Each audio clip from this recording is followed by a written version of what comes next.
better daily, where we work hard in our minds, bodies, and our spirits to become 1% better every single day. Download the app and join our Betterment family at betterdaily.live to catch the video version of these podcasts. Here's your host and my dad, Alex Van Houten.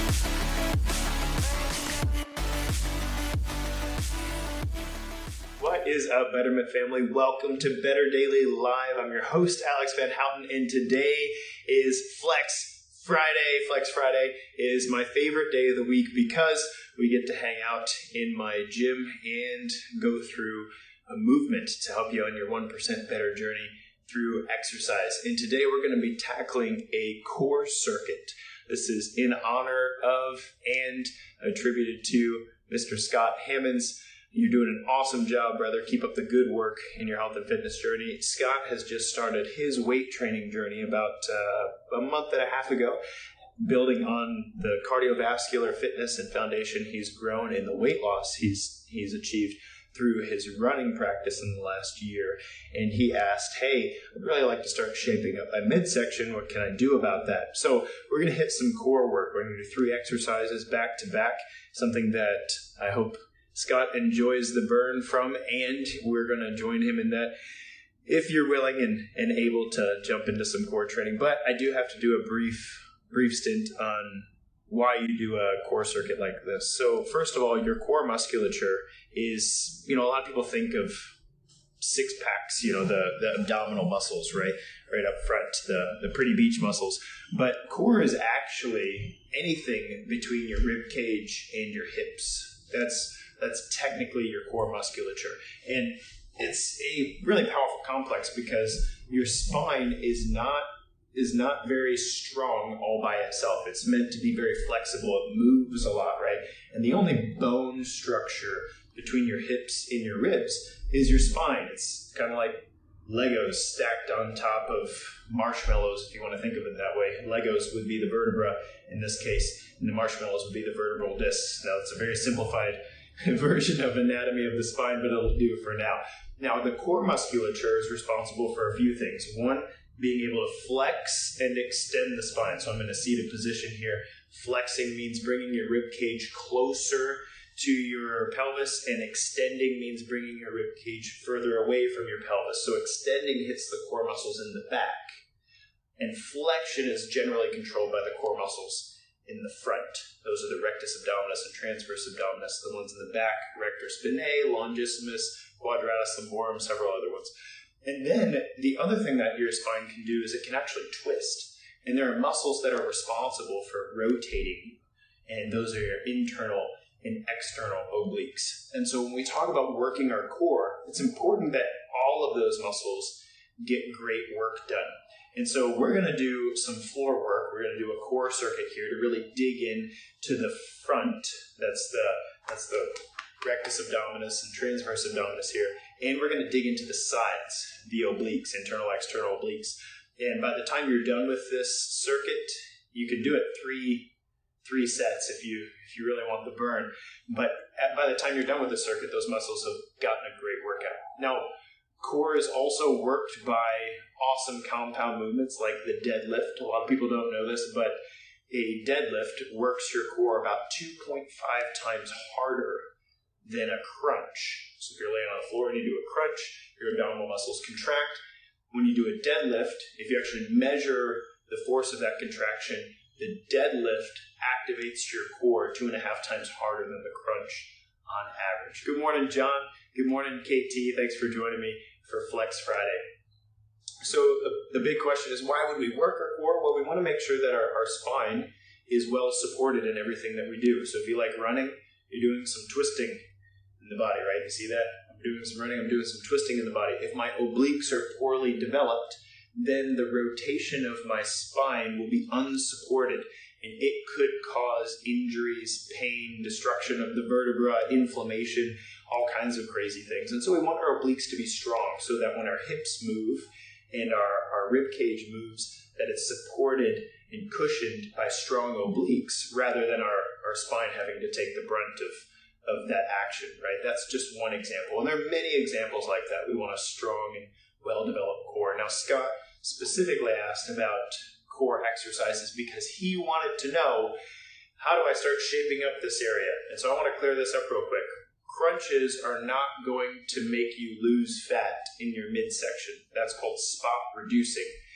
That means that, doing a whole bunch of sit-ups, for instance, isn't going to instantly burn fat away from your midsection. There's a lot of things that go into fat loss, like good cardiovascular development, getting a good amount of sleep, cutting out garbage from your diet, things like that, right? And I've talked about those in other places. I won't repeat that here. But if your body's in an overall state of fat loss, what happens, and there's research to suggest that if you have muscle in an area, then you will generally lose fat faster in that region. What that means is if we're losing fat over our whole body and we don't have good core musculature, it's going to be hard to lose that subcutaneous fat that makes up our belly or our love handles, right? So when we're talking about exercising your core to shape things up, I want you to know that doing sit-ups doesn't automatically reduce fat around your midsection there, but it does set you up in order to keep your body fat low, the subcutaneous fat low in that region, because the muscles in that region tend to pull triglycerides directly from the fat stores when you are in a state of fat oxidation. So, I know that was a big long intro to this core circuit, so let's get into the core circuit. We're going to do everything on the floor. There's all kinds of wonderful things I would love to teach you about working your core well, but this is relatively simple and doesn't require equipment. So, first exercise we're going to do here is called a reverse scissor crunch. A reverse scissor crunch. So you're going to lay down on the floor here. This one's rough. It's a very difficult, powerful exercise. So you're going to pick one leg up and you're going to bend the other leg in. Okay? So we've got one leg sky high, we've got one leg bent, and we're going to come on down to the floor, and then we're going to pull up and get our hips off the floor, and then come on back down. Then, before your leg touches the floor, you switch and pull them back up. All the way up for your core. And then switch, and then all the way up. That's 3. And then switch, all the way up. That's 4. Switch, all the way up. That's 5. Now you'll notice my head and my upper body aren't really moving a whole lot, right? If you get a little bit of crunch and they come up, that's not really that big of a deal, but what we're really trying to hit here is that lower region of your rectus abdominis and transverse abdominis. So, switch, nice and easy and pull, and then back down. This is a much more powerful exercise if you do it slowly and controlled. Now, if you have back issues or SI issues, one of the things you can do to change this exercise is you can bend both knees and turn it into a reverse crunch. This would be a regressed version of this exercise. And if you're very strong, and this particular scissor motion isn't quite enough to hit those lower abs, what you can do is actually put both legs in the air, drop it down into a leg lift, pull it up, and hit those hips at the top. A little hip thrust at the top, really make sure that it's not just your hip flexors working, and then hits the lower abs. So, after about 15 of those, 15 on each side, your abdominal muscles are type 1 muscle fibers, so they require a lot of reps to dig deep into them and ask them to grow. So we just hit those. Now we're going to hit our obliques. This is a cross-body crunch. We're going to have our hands behind our head. We're going to anchor our contralateral elbow to the ground and then come on up across the body. Boom, like that. So I've got my left leg crossed over my right leg, my ankle touching my knee. My goal is to get that right elbow all the way up to the knee. Nice and slow and controlled. No herky-jerky movements here. Notice my hands are just cradling my head. I'm not pulling on my neck here. That's not going to help you with your whole abdominal thing. Don't injure your neck while you're trying to make your abs awesome. And then you can switch after 10. Hit the other side. Just like this. Should be burning pretty good by now. If you hit your lower abs, and then you hit your upper abs like this, man, it's a party. No big deal. You can do this all day. And then your last exercise, we're going to hit those upper abdominal muscles. And those upper abdominal muscles are very powerful and very important. And we're going to hit those transverse abdominals. They're very important for your spine as well. So we're going to do what's called a Pilates roll-up. So you're going to have your legs flat on the ground, hands to the ceiling, using your abs. You're going to pull yourself all the way up, and then you're going toes. And then you're going to ease yourself back down nice and slow, one vertebra at a time. That's one. Nice and strong. Abs. That's two. Now, if you're not strong enough to sit all the way up yet, you can use your arms to help you. And then you can work on the eccentric. Go slow on the way down. This is the spot right here where most people just fall down. Don't do that. You're going to sit all the way up and then ease yourself down. Nice and easy. Ease yourself down. Nice and easy. Just like that.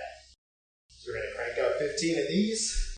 So we did 15 reverse scissor crunches. We did 15 each cross body crunches. Now we're doing 15 Pilates roll-ups. If your abs aren't burning yet, either you're not doing it right, or your core is better than mine. Now, you're very welcome to dig into those muscles for 3 sets. Work your way up to 3 sets. And if you can do that without any back pain, then you're ready to get a little more interesting with your abdominal work. Guys, thank you so much for joining me in Better Daily Live. This has been Coach Alex Van Houten with an ab circuit. Thank you, Scott, for the question. I think this will be a lot of fun to see how everybody does with this. And I'd love to hear, what are your favorite ab exercises or core exercises that you found to be beneficial to you in your practice? You can drop those in the comments, and I'll look forward to reading them. Guys, remember, it's just 1%. You got this.